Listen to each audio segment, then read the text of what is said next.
Hi hello welcome to నివి Telugu stories. తప్పవు, నన్ను తప్పించుకొని నువ్వు వెళ్ళడం అంత సులువు కాదు. వస్తాను, అతి తొందరలోనే మీ ముందుకు వస్తాను.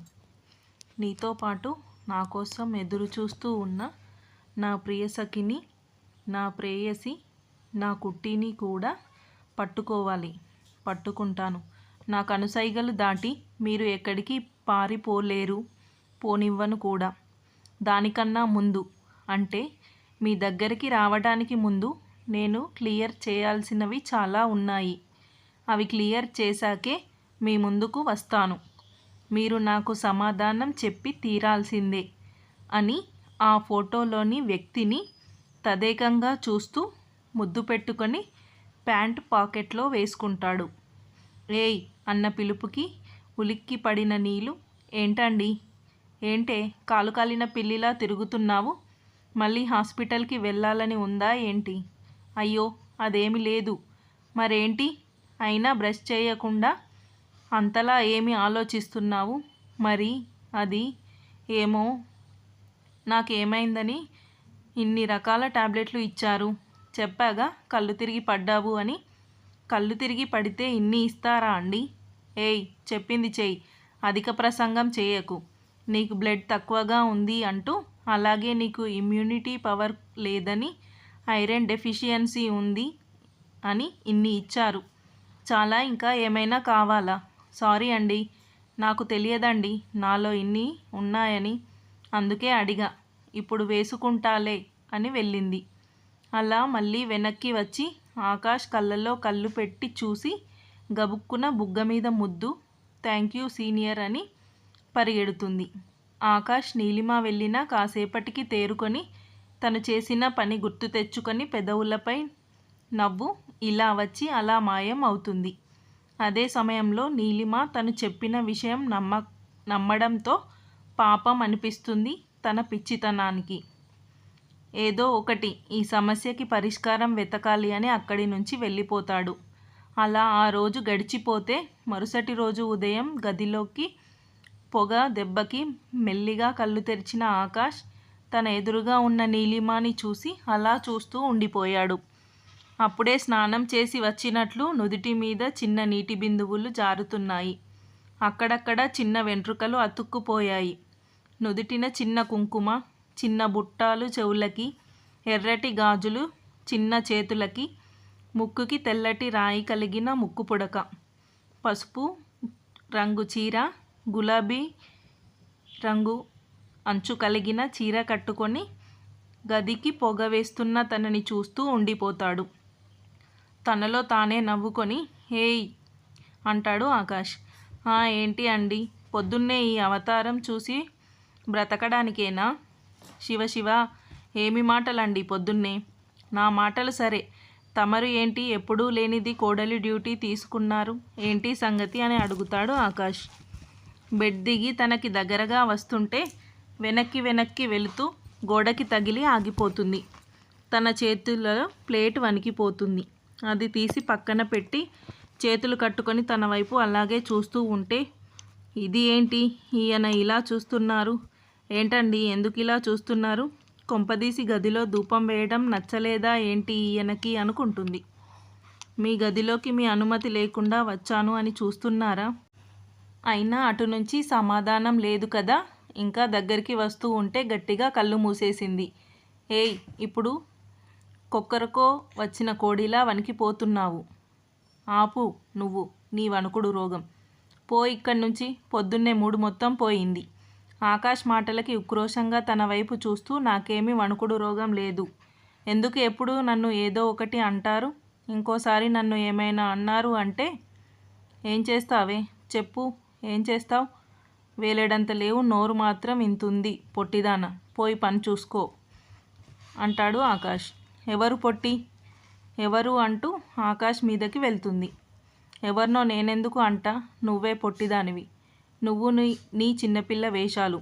పక్కకి వెళ్ళి ఆడుకో. ఇదిగో సీనియర్, మీరు నన్ను ఇన్సల్ట్ చేస్తున్నారు. నేను మీతో సమానంగా ఉంటాను. కావాలంటే చూడండి అని వెళ్ళేవాడిని కూడా ఆపేస్తుంది. ఏంటే నువ్వు నా అంత హైట్ ఉంటావా? నీకు ఒంట్లో బాగానే ఉందిగా. ఏది ఒకసారి నా పక్కన నిలబడవే చూద్దాం. చూద్దాం వచ్చి నించుంటా. నాకు ఏమైనా భయమా ఏంటి? నా పక్కన కాదు, ఇలా రా అంటూ చేయి పట్టి మీదకి లాక్కుంటాడు. అంతే, పాప నోరు తెరిచి చూస్తూ ఉంది. ఏది ఎగరకుండా నా తలకి నీ తలతో ఢీ కొట్టవే చూద్దాం. అలా చేస్తే నువ్వు పొట్టివి కాదు అని ఒప్పుకుంటా అని అనగానే తను ఆకాష్ని చూస్తుంది.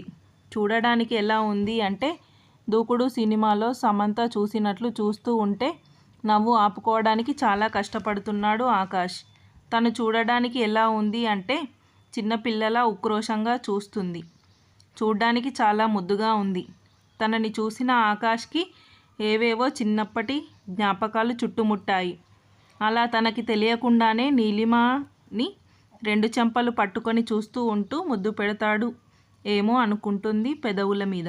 అందుకే భయంగా చూస్తూ ఉంటే ఆకాష్ మాత్రం ట్రాన్స్లో ఉండిపోయి తనని దగ్గరకు తీసుకొని నుదుటిపై చిన్న ముద్దు పెట్టాడు.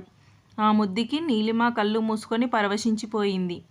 ఆకాష్ భుజాల మీద చేతులు వేసి 5 నిమిషాలు అలా ఉండిపోయింది. ఇంతలో ఆకాష్ నీలిమ కళ్ళల్లోకి చూస్తూ చాలా బాగున్నావు అమ్ము, బంగారం అని చెప్పగా, అమ్మునా? అమ్ము ఎవరు సార్ అన్న నీలిమ పిలుపుకి ఈ లోకంలోకి వచ్చాడు. సార్ మిమ్మల్నే. ఎవరు అమ్ము? ఎవరూ లేరులే. నీకు ఒక విషయం తెలుసా? నువ్వు పెద్ద మూడు స్పాయిలర్వి అని వెళ్తూ అంటాడు. రేపు నువ్వు మీ అమ్మ వాళ్ళ ఇంటికి వెళ్ళాలి. అలాగే సాయంత్రం నీతో ముఖ్యమైన విషయం మాట్లాడాలి. రెడీగా ఉండు. అది విని ఏదో అడిగేలోపు వెళ్ళిపోతాడు. అది ఏంటి, ఎందుకు అని అడిగేలోపు వెళ్ళిపోయాడు. పర్వాలేదులే, నాకు కూడా బెంగగా ఉంది. అమ్మ వాళ్ళు ఎలా ఉన్నారో చూడాలి అని ఉంది. అసలే నా వల్ల పెళ్ళి ఆగిపోయింది అని అందరూ అంటున్నారు. అక్కడ వాళ్ళు దీనివల్ల ఎంత బాధపడుతున్నారో ఏంటో.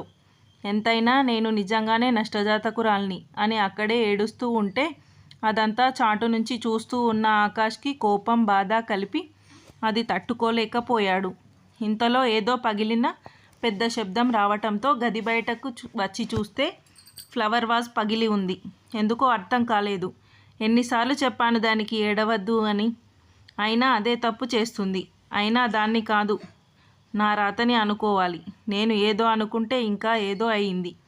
ఎందుకు నాకే ఇలా జరగాలి? ఇంకా లాభం లేదు. దానితో మాట్లాడి అసలు విషయం తెలుసుకోవాలి. లేకపోతే పిచ్చెక్కి పోయేలా ఉంది. మూడు మొత్తం దొబ్బింది. అసలు ఎవరు పగలగొట్టారు? కొంపదీసి దొంగ?